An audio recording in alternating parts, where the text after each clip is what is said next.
রূপপুর পারমাণবিক কেন্দ্র থেকে বিদ্যুৎ উৎপাদন এখন চূড়ান্ত পর্যায়ে। আগামী ২৮শে এপ্রিল মঙ্গলবার রূপপুর পারমাণবিক বিদ্যুৎ কেন্দ্রের প্রথম ইউনিটে জ্বালানি দেওয়া শুরু হবে।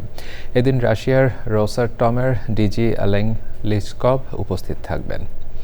আর আগস্টে আনুষ্ঠানিকভাবে বিদ্যুৎ সঞ্চালন কার্যক্রম উদ্বোধন করবেন প্রধানমন্ত্রী তারেক রহমান। উদ্বোধনী অনুষ্ঠানে অনলাইনে যুক্ত হতে পারেন রাশিয়ার প্রেসিডেন্ট ভ্লাদিমির পুতিন।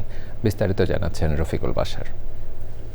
ভিত্তিপ্রস্তর স্থাপনের প্রায় ১৩ বছর পর রূপপুর পারমাণবিক কেন্দ্র থেকে বিদ্যুৎ পেতে যাচ্ছে বাংলাদেশ।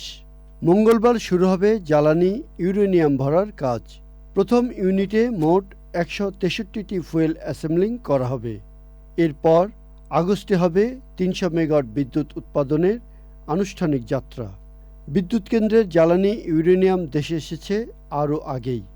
আন্তর্জাতিক আণবিক শক্তি সংস্থার নির্দেশনা মেনে সব পরীক্ষাও সম্পন্ন হয়েছে। প্রথম ইউনিট পুরোপুরি চালু হওয়ার পর আগামী বছর চালু হবে দ্বিতীয় ইউনিট। আমরা বিদ্যুৎটা দিব আপনার sometime third week, as a said, August second week to third উইকের মধ্যে।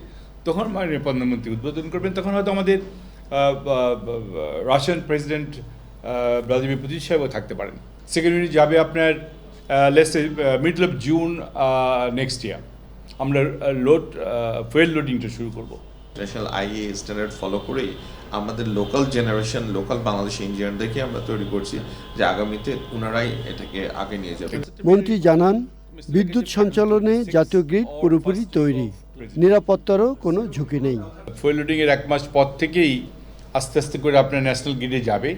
যেহেতু একবারে দেওয়া যাচ্ছে না, এই ৫ মেগাওয়াট ১০ মেগাওয়াট বা এরকম করে করে করে করে it will take 2 months to complete 300 megawatts.